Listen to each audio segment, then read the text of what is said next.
Hello, my name is Lars Anderson, and I'm a proud resident of Birmingham, Alabama. I'm also a former senior writer at Sports Illustrated, and for the last 3 years I've been the primary long-form writer at Bleacher Report. I've also written 8 books, several of which have appeared on the New York Times bestseller list. Today I'm at Regents Field here in Birmingham with my good friend Jim Cavale. Jim, let's cut right to the chase here. If I was writing the lead of your story, I would go back to a September afternoon in 2017 when you were in Lexington, Kentucky and about to address Coach Calipari and the Kentucky Wildcat players. Can you take us back to that moment and just recreate it for us? Sure, Lars. It seems like forever ago, but the reality is it was only a few months ago, and I felt pretty green.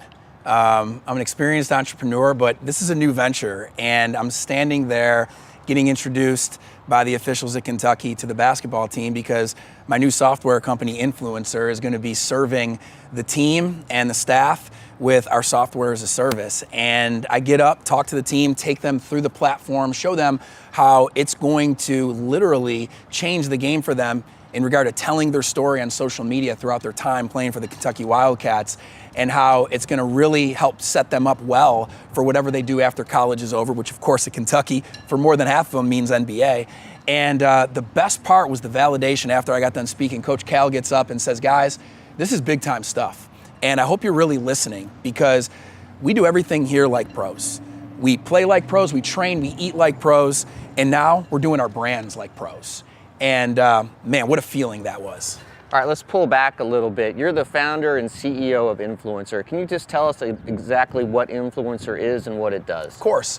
So INFLCR is a software as a service that helps connect brands and their brand ambassadors to really reach more people and grow their brands on social media. And so what we do is we aggregate for the brand, we aggregate every brand ambassador social media account and every piece of content that they're internally curating and shooting into one platform, where we then can automate all that content to be on the mobile phones of these brand ambassadors so they can access it and share it on their personal social medias. And then we measure the lift that all of these brands get from working together on social media. Kentucky was the first school to join your family. Now, who else is under your umbrella now? We've got several SEC schools, which is exciting. We're here in Birmingham. The SEC headquarters is just down the road. It's been a pleasure to work with the conference and some of these schools. They include schools like Auburn and in South Carolina. And then we've gotten outside of the SEC. We've started to add some schools from the ACC, some smaller schools outside of the Power 5 like UAB, which is just down the road this way, Troy. So we're really starting to see that Power 5 schools grasp this and need it, but it's also something that non-Power 5 schools need, because the reality, Lars, is today, no matter what brand you have, whether it's sports or something else, you have to be cognizant about the fact that people don't follow brand accounts on social media. Yet you hire one as a brand, you hire a staff member to manage your social media accounts, you curate content to push out there, but people really follow people on social media. So your people, your leaders, your faces that represent your company, in this case, your team, sports, they are representing the audience of people you want to reach. And social media is the place to do it. When you're talking to a school and a player asks you, how can this really help me? What advice do you give players? Well, players traditionally have been told by schools all the don'ts of social media, right? So, don't post a freestyle rap video of you with profane language, or don't post this picture of you at a party. Don't tweet this about the team or the coach when you're not happy about something that happened. The player rarely has heard the do's. And so these players are spending an average of 2 hours or more a day on social media, and INFLCR equips them with the do's by giving them content of their entire career at that school. And so I tell the player, embrace the content you're given of you practicing, you training, you playing in the game, you doing all the things you're doing, because the school has full-time staff shooting all this, and now they have access to receive it and share it on their personal social media. And I end with, by giving access to your followers behind the scenes, you're going to grow your following and you're going to create a voice that is you. And you can own that for years to come after your career in college is over, whether you're a pro athlete or whether you sell life insurance for Northwest Mutual. You know, what you're saying reminds me of what I try to do in stories, and that's take readers to places that the readers can't go themselves. And when a player provides this unique access, it opens fans up to, wow, this person is doing, practicing. It creates a level of intimacy, I think, that only social media can provide. Let's move on here. It's such a young company. What is the vision for Influencer for the next few years? So the big vision is to work even outside of sports, helping brands and brand ambassadors work together on social. We want brands to think of themselves as a national network. From the former days, the traditional media days, that would be like an NBC national. But we also want them to realize that their brand ambassadors are like local affiliates. NBC has NBC Birmingham, NBC Atlanta, NBC Detroit.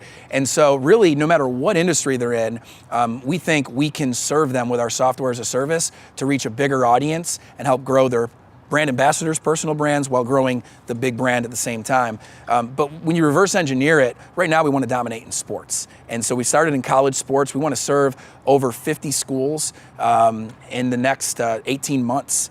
And we're about 20% of the way there really early on, which is exciting. I mean, we're 7 months old as a company. We want to build a team that is, first of all, smarter than me, and second of all, can help us scale it, not only fast in the sports world, but beyond. And we also want to go beyond our subscription revenue model, which we charge each client a subscription fee, meaning the team in this case. We want to help them with advertising, right? So these schools, after they have data coming through our system, can really see the ability for whoever owns their rights to sell the same sponsor who sponsors signage in their stadium on sponsoring this content, and really put the control back into the team and the players' hands at the college and the pro level. Why is it important to you to be based here in Birmingham? Well, for me, the way I ended up here is so crazy, but I've embraced it for the last 15 plus years that I've been here. And Birmingham is on the rise. It's a city that many people still don't know about. Those who do have the wrong perception of what it is. And so for me to be one of, I think, dozens of positive stories for this city that can help it really go to where I think it will go here in the 21st century is important. And that just isn't with my business. It's with my wife's business. She's an entrepreneur too. It's with the ministry that I chair the board for that does work with inner city youth. It's for a lot of different initiatives that are making this city of more than 1 million people something that is now getting ranked in the top 5 in a lot of categories: entrepreneurship, place to raise a family, place to live for a young professional, etc. And I like being part of that story with my businesses and by creating jobs, but also just with my relationships here. You clearly don't have a Southern accent. So where did you grow up? So I grew up in Syracuse, New York, Lars. And, upstate New York is a place that is so beautiful for 4 months a year. Probably one of the most beautiful places in the country, from June to maybe October. But then it gets pretty tough, from a snow standpoint. And so I grew up there, had a great childhood there, but really wanted to get down south because I played baseball. And I did my first couple of years of college baseball up there in Ithaca, New York. And I transferred down here to a small school just south of Birmingham, where I got a scholarship, the University of Montevallo, to finish my college career. So crazy that I ended up here, but even crazier that I'm still here and talking like I am about Birmingham, but it's just how God planned it. Let's back up for a second and stay in Syracuse. What was the most challenging aspect of your childhood? I always like to ask people I interview this because it reveals character. My childhood really prepared me well for entrepreneurship. I had a lot of big hurdles I had to get through as a kid. Number one, at 3 years old, my mother was diagnosed with kidney disease on her deathbed. A helicopter arrived at the top of Upstate Medical in Syracuse with a kidney that saved her life when we thought she would never get one. And really for the next 27 years, from the age of 3 for me to the age of 30, my mother battled kidney disease and eventually ovarian cancer, which killed her. And it was an experience that built a lot of character in me. Watching a woman who is a personal trainer on Tuesday, Thursday, Saturday for all these different clients, and then on Monday, Wednesday, Friday, she's in dialysis and nobody knows. And so that perseverance, that tenacity really stuck with me and is still ingrained with me, even though she's gone. And then when I was 12, you might notice the scar here, but I had a near-death experience of my own. I was playing baseball, playing shortstop, went to catch a ball that was hitting the shallow center field, went to catch it over my head running toward the outfield wall, and the center fielder and I hit heads. And my whole forehead collapsed into dozens of pieces. I'm laying there on the field, 12 years old, bleeding out of my eyes, nose, mouth, and ears, unconscious. Everybody's out in the field, circled around me. Imagine your kids, right? My parents are looking over me at their 12-year-old boy who is deformed and his head's sunken in, right? And I go to the hospital, and the doctor gives my dad a tough proposition. And that proposition is, operate, and here's the repercussions: brain damage, a lot of different other things that would make me not fully functional. Or don't operate, and deformity will remain, but maybe better brain functionality. And he prays, and my church is there, and he decides to operate. And so they cut from ear to ear, pull down my face, repair my forehead, and diagnose me with lifelong epilepsy, amongst other repercussions that they predicted, and none of them happened. And the only thing that I have is screws in my head and a scar that allows me to get asked, what happened? And I tell the story. And so to me, God puts us through trials for a reason, and we wouldn't plan for the trial, but when we look back at the trial, they bring us to a different place, a different destination that we never would have taken the interstate to travel to, and that's one of several examples of that in my life. So you earned a scholarship to Ithaca, a baseball scholarship. Why did you decide to transfer to Montevallo and down here in Birmingham? Well, it's funny, actually Ithaca's a great program in baseball, but it's D3, so I didn't even get a scholarship. So here I am, I'm going to this school, $40,000 a year and more, great broadcasting school, which is a passion of mine, but I can't get into the Park School of Communications. My grades aren't good enough, not getting playing time on the field, and I'm very unhappy because my dream was baseball. Close to my parents, only about 60 minutes away, but my mom looked at me and she said, James, she doesn't call me Jim, she always called me James, go follow your dream. I'll be all right. And so I go to my baseball coach's office, and I'm crying, 20 years old, and I'm like, Coach, what do I do? And he said, well, my daughter went to a small school in the South, and one of the best players ever come through this high school, I sent him there, and he got drafted by the Yankees from that school, and I'd like you to check it out. And so I'm gonna get a visit set up for you. So I flew down to Birmingham, August of 2002, and I remember the first time I was here because of how hot it was, but I worked out with Coach Bob Reisner. He was going into his 30th season as the winningest baseball coach in the history of Alabama college baseball, and worked out for him, went up into his office, and he offered me a scholarship and an opportunity to be a part of the University of Montevallo baseball family, and I've really never looked back.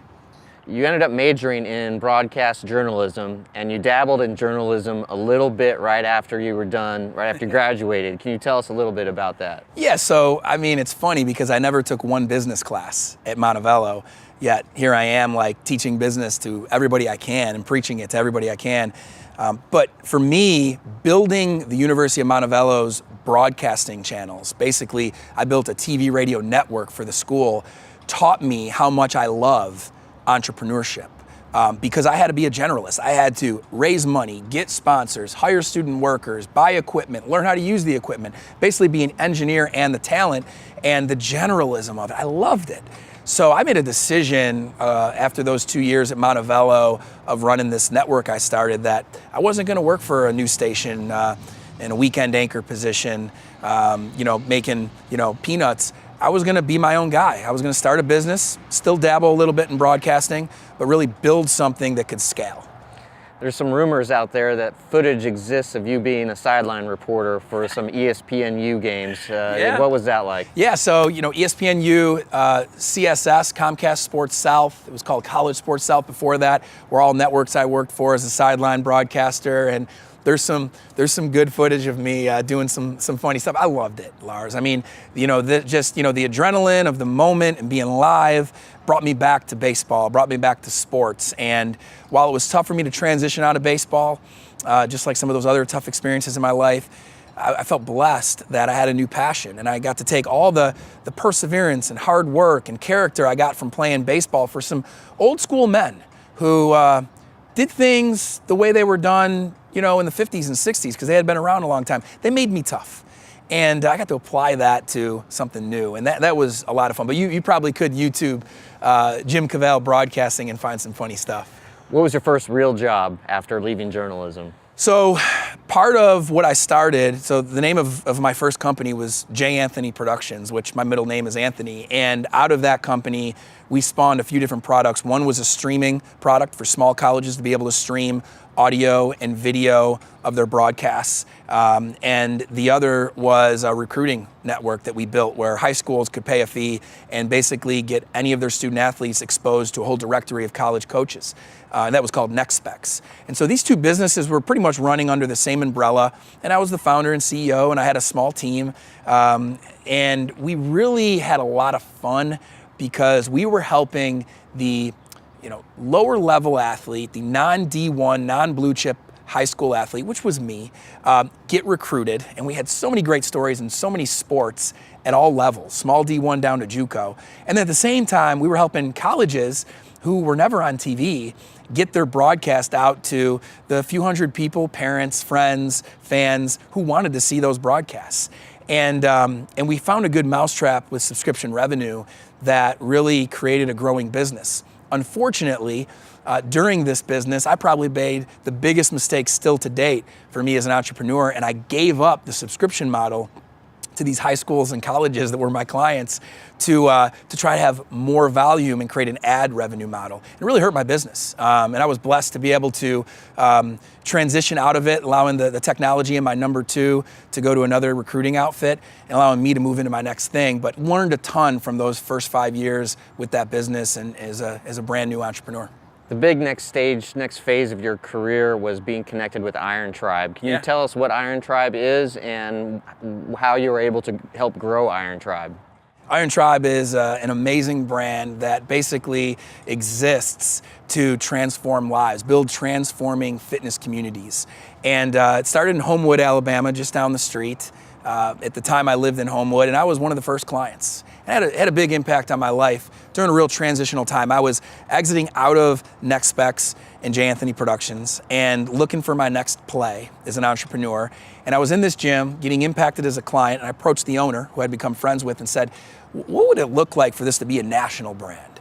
I feel like this is such an impactful gym. And he said, well, that's my vision, but I need people like yourself. I need to prove that the model's scalable. So I opened the second ever Iron Tribe gym about 10 miles away from Homewood over in East Birmingham. And we had a lot of success. And then we partnered up and co-founded the franchising company, which took us from 2 gyms in 2011 to almost 50 in 2016. I ended up exiting, taking a buyout from my business partner to build Influencer. But those 7 years taught me a lot because I went in really as not a one-man show, but I didn't understand leadership and what it meant to bring people onto your team who really are better than you at specific skills, more experienced than you, smarter than you, and build a team that can build a culture that can have an impact. And at Iron Tribe, we were three-time Inc. 5000 company. We grew very fast, and I learned a lot about leadership. What lessons from Iron Tribe did you apply to Influencer? Well, first off, Iron Tribe taught me so much, as I said, about leadership. So right away, I wanted to make sure my first and second hire was just perfect. And there's a lot of different ways I look at people. I think there's number one, what's their character? Their core values have got to be aligned with me. Number two, what is their wiring? A guy that runs a 40-yard dash of 4.4 and is 6 foot tall shouldn't be playing offensive line, right? And so how can I find people that I understand their wiring through assessments and that kind of thing and define core values that can help me find the right character? And so that was the biggest thing right off the top because our initial team at Iron Tribe was so strong. We grew very fast because of that. And so bringing on Lauren Kendrick, who works in client success for us early, and Chris Nally, who is our Chief Technology Officer, to build an engineering team around him and to bring other talent in around Lauren to serve our clients and client success, that was key. And then from there, technology, you have to grow fast. So you can't just say, well, I just want to be a small giant. Like, it's a race. So figuring out how to bring in the right investors that could strategically help me continue to raise capital and add add team capacity, add technological capacity fast was also very important. I've got some great investors in our business. So those are two things of many that I took from Iron Tribe that have really helped us get off to a really good start. We met through a mutual friend, and that's one reason why I love Birmingham. It's a big town with a small town feel. How much local support have you gotten? A tremendous amount of local support. First of all, I just closed a capital raise, our post-revenue seed round, and it's all Birmingham investors, all guys who are entrepreneurs who've had wins, exited their companies, and are now reinvesting some of their capital back into a young business like myself. So relationships and connections have been huge, but also the press, the fact that UAB and Auburn are clients, and Troy. There's just so many things that make me feel embraced by this city early on in this business, and it's been real exciting to have so much support from the entrepreneurial ecosystem here in the city. Have you been able to attract people from around the country to move to Birmingham and join your team? Yeah, we have. We just made a hire actually from Manhattan. A woman who worked over a decade with NBC Universal, managed their athlete and brand partnerships for the Olympics. And Liz is heading down to Birmingham to take over client success for us. And that's really exciting when you get that kind of talent attracted to what you're building. And there's been talent from pro and college teams being attracted to what we're building, agencies at the marketing and social media level. And I think what you're seeing is we're doing something disruptive. We are doing something that is already on the hearts and minds of a lot of people. It resonates with people that work in sports, work in marketing, social media, and they want to be a part of something that's going to be innovative. When you work for a bureaucratic organization that might have leadership who is set in their ways, you can get antsy. And we're trying to find those types of younger talents that want to be a part of something that's going to disrupt. Just like you saw in music, where older guys who were leading record labels said, no, they're always going to need us to print CDs and put artwork on it and mail it to Tower Records. We're fine how we're doing. And they never digitized, and now they're out of business. Or print journalism, which we've seen fall apart. There's many other examples. We feel like we're doing something to the traditional media world with how we're putting the power back into the hands of the teams and their athletes to be their own broadcasters and cut out the middleman. It's so hard to be an entrepreneur. What advice would you give a young person who has a dream but doesn't know how to achieve it? Number one, you really have to understand that an idea is not enough. Ideas are everywhere. Execution is where the rubber meets the road. So if you can find an idea that's a good enough idea that allows you to maybe build a prototype of the ability to sell it, and maybe get somebody to give you cash, write a check, and they do that and validate it, you've got something. And then if you can build a business model around that shows that you can bring in and demand enough from the market in a revenue standpoint that you can build a team and actually scale it, that's great. So one example that's close to me and I think personifies what I'm trying to say really well is my wife Yasmin, who has an on-demand beauty app. It's a year-old business here in Birmingham and now in other markets like Nashville. And when we first had the idea for Glow, the name of the app, we knew what we wanted to do. We wanted to automate the beauty service delivery to the client, just like Uber automates a driver service for a client. But we wanted to do it all through the app, and we didn't know if the market would book hairstyling or a spray tan or makeup application to come to their home through technology. So instead of spending 6 figures plus into the idea, we said, well, let's use Craigslist. Let's use Thumbtack. And let's see if some of the clientele she's already working with would even book something through the internet and pay for it through the internet. And let's see the type of operation and numbers we can demand. And once we had validated the idea through that, then we poured the money in and said, all right, let's launch this thing. Let's build an app. Let's do Glow. And now Glow's over a year old, and she's also in the same building as me building her startup. And that's exciting. And so I think people who are aspiring entrepreneurs can really take a page out of that book and figure out what's your idea and how can you test it to see if the marketplace can validate it. Okay, as we wrap up, let's circle back to the beginning and go back to when you were speaking with Coach Calipari and the Kentucky Wildcats. When you were done there and you walked out of the room, you were stepping into a future that you had no idea what it was going to be like. So what does the future hold for Influencer? You know, Lars, I think it's limitless. The fact that we're working with teams to change the way they look at reaching an audience and helping young athletes think of their personal brand and take hold of the responsibility they have to grow that into something that can live on well after their career is exciting.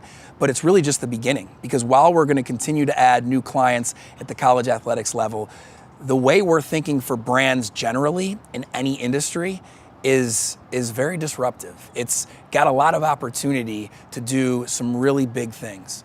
Because as I said earlier, people don't follow brands on social media. They follow people. And we're helping brands work together with their people, their brand ambassadors, to reach a bigger audience with each other's messaging and grow each other's brands in ways that will really leave an impact that none of us can predict. So really excited about where influencer goes, and really excited about the team we're building to get us there. Jim, this has been a fascinating discussion. Good luck, my friend. I've enjoyed it, man. Thank you.